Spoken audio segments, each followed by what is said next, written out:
Khusus untuk video ini, gue nggak perlu banyak-banyak intro lah. Gue yakin kalau misalnya lo nonton video ini, lo pasti pernah ngerasain yang namanya kesepian. Atau malah jangan-jangan lo ngerasa seringnya kesepian dalam sepanjang hidup lo. Kesepian emang bisa menghantui siapa aja. Mau kaya, miskin, tua, muda, banyak temen, gak banyak temen. Nah itu juga, orang bahkan gak harus sendirian buat bisa ngerasain kesepian. Kita bahkan bisa aja ngerasa kesepian meskipun kita punya banyak temen atau bahkan berada di tengah keramaian. Tapi, kenapa ya? Sebenarnya kenapa sih lo bisa kesepian? Di video ini gue mau ngajak lo semua buat ngerti lebih jauh apa sih kesepian itu sebenarnya. Apa bahaya dari kesepian dan juga gimana caranya kita bisa ngatasinnya.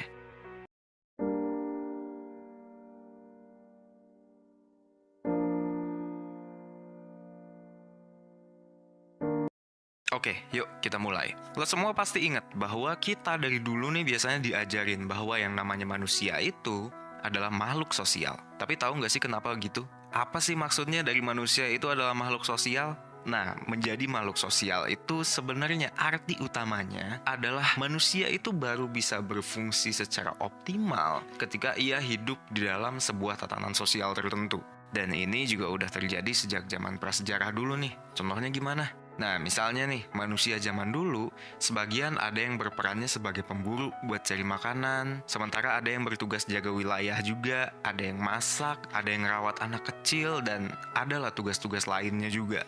Nah, kebayang nggak kalau misalnya manusia zaman itu tuh hidup sendiri aja gitu. Dia mau nggak mau harus berburu sambil gendong anaknya nih misalnya, karena nggak ada yang ngejagain anaknya. Atau kayak burung yang ninggalin anaknya di sarang gitu, terus pergi hunting. Udah itu juga dia harus masak sendiri, terus juga harus ngejagain dirinya sendiri dari serangan predator pada saat tidur. Pokoknya nggak efektif banget hidup kayak gitu. Semuanya lo harus lakuin sendiri. Sedangkan lo cuman sendiri dan lo punya keterbatasan, bro. Nah, makanya manusia akhirnya beradaptasi dengan cara membentuk sebuah ikatan sosial. Ya, supaya hidupnya bisa lebih optimal, lebih aman, dan dia bisa melanjutkan kehidupannya dia sehari-hari. Dan ikatan sosial ini juga yang akhirnya menyebabkan manusia bisa ngebangun sebuah peradaban yang kita tahu kayak sekarang. Nah, jadi tanpa sadar akhirnya kehidupan sosial ini udah bener-bener jadi hal yang biasa banget, standar banget. Dan makanya juga ketika kita nggak punya kehidupan sosial yang berfungsi dengan baik, kita akan ngerasa bahwa ada yang hilang gitu. Ada sesuatu yang salah gitu sama hidup kita. Dan di saat itu, kita ngerasain apa yang bernama kesepian. Loh. Kalau masalahnya cuman harus punya lingkungan sosial, berarti jawabannya tinggal cari teman dong, Vi. Terus tadi katanya di depan orang bisa kesepian walaupun dia punya banyak teman, bahkan di tengah keramaian. Gimana dong? Nah, balik lagi nih ke cerita kita soal manusia purba tadi. Menurut lo sendiri, lingkungan sosial kayak gimana sih yang dibutuhin sama manusia? Ya, kalau misalnya kita jawab secara simpel banget, ya pastinya lingkungan yang bisa nge-support kebutuhan dia. Kayak gimana tuh maksudnya? Kalau misalnya kita pakai contoh yang tadi, berarti ya lingkungan yang bisa jagain anaknya pas dia lagi berburu misalnya. Lingkungan yang bisa mastiin rumahnya tetap utuh setelah berburu. Pokoknya lingkungan yang bisa nge-support kebutuhan orang itu. Nah, sekarang coba lihat teman-teman lo dan orang lain yang ada di sekitar lo. Pertanyaannya adalah, apakah mereka bisa buat memenuhin kebutuhan lo? Nah, sekarang mulai kebayang nih. Misalnya deh, kalau misalnya lo belum kebayang, kita pakai contoh. Pernah nggak nih, lo lagi bete abis, lo butuh cerita sama orang, butuh orang buat ngasih emotional support ke lo, tapi nggak ada. Nggak ada temen lo yang bisa mendengarkan dengan baik, ngerespon dengan baik curhatan lo. Itu kesepian. Atau pas hari libur nih misalnya, lo pengen jalan keluar tapi nggak ada yang bisa lo ajak. Ingat nggak perasaan lo pas waktu itu? Ya itu kesepian. Atau lo pengen aja sebenarnya ngobrolin satu hal tapi nggak ada yang bisa lo ajak ngobrol soal hal itu. Karena ya somehow nggak ada yang ngerti aja soal sudut pandang lo dan nggak ada yang tertarik buat ngomongin hal itu. Itu juga kesepian, bro. Nah, kesepian jadi adalah ketika ekspektasi lo dan dukungan dari pihak luar itu nggak ketemu. Dan itu ternyata bikin banyak masalah buat lo. Jadi karena kesepian ini berawal dari ekspektasi lo akan support eksternal dan itu tuh nggak terpenuhi, ini adalah racikan dasar buat timbulnya rasa kecewa, jujur aja nih. Ingat ya bahwa rasa kecewa, termasuk juga rasa sedih, itu tuh berawal dari lo expect something, tapi nggak kejadian. Nah, cuman nggak selesai sampai di sini nih. Kekecewaan akibat kesepian ini bisa jadi panjang, karena lo biasanya susah buat nyalahin siapapun atas kesepian. Akhirnya siapa coba yang lo salahin? Ya biasanya diri lo sendiri. Akhirnya lo mulai mikir, kenapa sih gue nggak asik? Atau kenapa sih gue jelek? Bahkan kayak, kenapa sih gue miskin? Dan mungkin lain sebagainya. Dan nyalahin diri sendiri itu adalah awal dari menurunnya self-esteem lo. Padahal kayak yang udah gue bahas di video-video sebelumnya soal self-esteem ini penting banget buat lo. Self-esteem ini penting banget buat diri lo, buat lo terus bisa maju dan berkembang dalam hidup. Ya kesepian itu secara nggak langsung ngehambat perkembangan diri lo. Nah selain itu apalagi nih akibatnya? Kesepian juga diindikasikan ternyata berkorelasi dengan stres berat bro. Beberapa penelitian bilang bahwa kesepian itu ningkatin produksi kortisol dalam tubuh. Kortisol ini apa? Kortisol ini adalah salah satu zat yang punya peran penting dalam sistem imun manusia.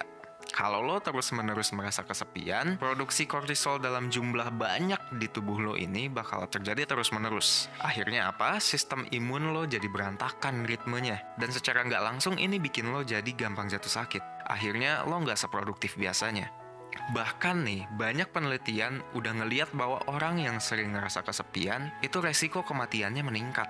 Setara dengan perokok yang ngerokok 1 bungkus per hari, 2 kali lebih berat dari orang yang ngalamin obesitas, dan jauh lebih tinggi dibandingin orang yang nggak pernah olahraga sama sekali. Jadi kesepian itu secara nggak langsung bikin lo susah berkembang, gampang sakit, nggak produktif, dan bahkan sampai meningkatkan resiko kematian. Nah sekarang pertanyaannya adalah gimana caranya kita bisa ngobatin kesepian? Ya pertama-tama yang lo harus terima dan aminin adalah lo selalu butuh orang lain di dalam hidup lo. Lo butuh orang lain yang bisa support lo di hal-hal tertentu. End of story. Lo butuh, bukan cuman sekedar pengen, lo butuh. Gue kadang-kadang ngeliat di komen-komennya 1% bilang bahwa gue nggak butuh orang lain. Please deh, lo butuh orang lain. Semua orang itu butuh orang lain. Just accept it. Dan kalau lo butuh akan sesuatu, kita mesti ngapain biasanya nih? Ya kita mesti usaha bro. Nah iya, kehidupan sosial lo itu juga harus diusahain. Temen lo nggak ada yang ngertiin lo, ya cari yang bisa. Temen lo yang bisa ngertiin lo jauh, ya alokasiin waktu dan tenaga lo buat ketemu sama dia. Nongkrong sama temen butuh dana, ya alokasiin budget dong buat itu. Sesimpel itu kok sebenarnya. Kalau misalnya ngomongin soal praktikalnya ya banyak. Kalau misalnya teman lo sekarang nggak asyik nih misalnya, nggak seru, ya reconnect sama teman-teman lama lo. Ya itu cara yang paling gampang nih. Atau ya tadi sebenarnya, cari teman baru. Zaman sekarang kan ketemu orang baru itu nggak susah lah, gampang banget justru. Lo bisa kenalan sama orang lewat sosial media, ketemu di komunitas hobi juga bisa. Atau bahkan ya ada aja, bahkan orang yang pakai aplikasi online dating, itu tuh buat nyari temen, bukan buat nyari pacar. Gunakanlah hal-hal yang kayak gitu buat privilege lo. Dari sekian riset yang neliti soal ini, soal hubungan antar manusia, lo seenggaknya cuman butuh keep in touch sama orang, itu minimal 2 minggu sekali doang buat mempertahankan hubungan yang baik nih, supaya nggak basi lah intinya. Tapi lo perlu usaha bro. Kalau misalnya lo nggak memprioritaskan ini, ya wajar aja hubungan lo kecabut satu-satu. Dan ingat juga nih, ini tuh kebutuhan lo sebagai manusia. Lo harus niatin dan lo harus usahain. Jangan cuma ngobrol sama orang sesempatnya aja. Nanti kalau misalnya gitu, yang makin lama lo makin terseret ke jurang kesepian. Dan kayak yang udah gua jelasin sebelumnya, kesepian itu efeknya buruk banget bro. Lo nggak mau dapat efek-efek itu. Tapi gue ngerti banget kok, ngadepin kesepian itu bukan hal yang gampang. Apa yang gue bilang tadi, bisa jadi itu hal-hal yang sulit banget buat lo lakuin. Ketemu sama orang baru, nggak semua orang nyaman ketemu sama orang baru. Pakai dating app buat nyari temen, nggak semua orang juga nyaman. Dari online mentoring, gue pernah dapat beberapa menti yang emang ngerasa nggak punya teman sama sekali bahkan. Ada yang udah kerja dan bingung mau bangun pertemanan sama siapa, sampai bahkan ada yang masih sekolah dan ngerasa teman-temannya nggak ngerti aja sama dia.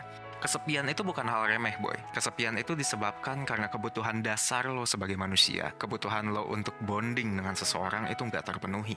Tapi kadang-kadang untuk memecahkan ini, lo cuman butuh diarahin sedikit aja dan dibilangin bener-bener kayak, ini yang harus lo lakuin. Dan itu bisa lo dapetin di online mentoring bareng 1%. Gue akan tinggalin link pendaftarannya di description dan comment section. Ya udah, kalau misalnya kayak gitu, yuk kita mulai selesain masalah kesepian lo bareng-bareng. Kalau misalnya lo ngerasa video ini bermanfaat, please like dan subscribe. Dan kalau misalnya lo ngerasa ada temen lo yang mungkin merasakan hal ini, please share this video to him or her. Itu akan berguna banget buat dia. Gua Vicky, see you in the next mentoring and next video.